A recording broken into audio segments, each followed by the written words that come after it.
Okay, now that we've had a look at how well Livia's been going in maths this year in prep, I would like to show you some of the work that we've been doing in geography this year. One of the tasks that the students had to do was observe the features of our prep area and represent these features on a map. This is the map that Livia drew of all the features in our prep area.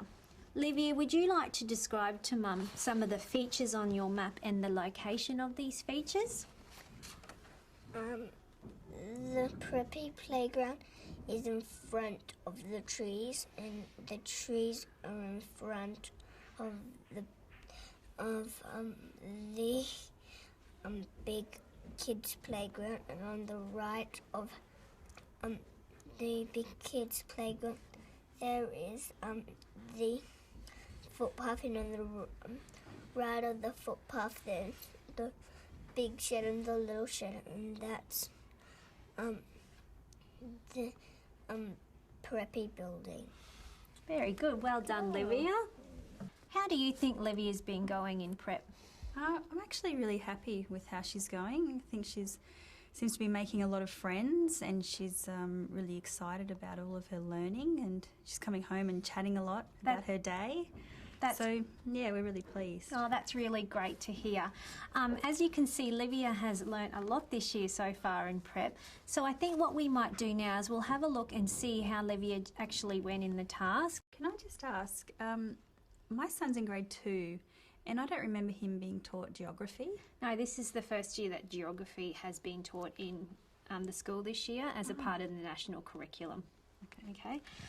So basically what we wanted the children to do in the task was to observe features in the prep area and represent these features on a map and a model, which we saw Olivia do. What the students needed to show us was just to describe the features of their playground and to recognise that places are represented on maps.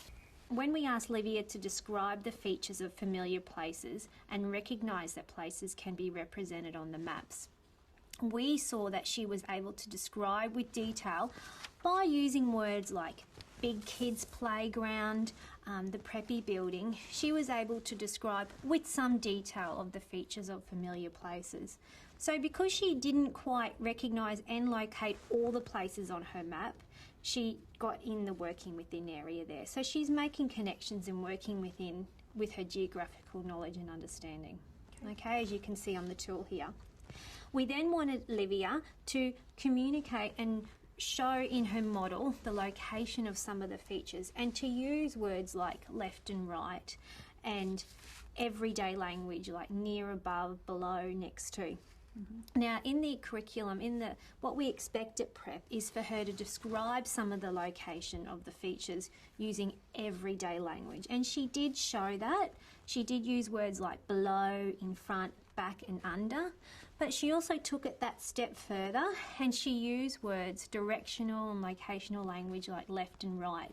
So that brought her just above what we expect in prep according to the national curriculum. Okay, she effectively represented a range of features because she did manage to put all the features correctly in the correct location on her map. Okay, and what other topics will they be doing in geography and prep?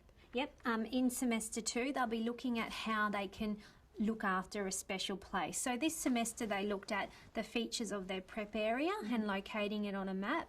They'll also be then looking at the local area like the street, and then next semester they'll be looking at how they can take care of these areas. So that a little bit about the environment as well. Excellent. Okay.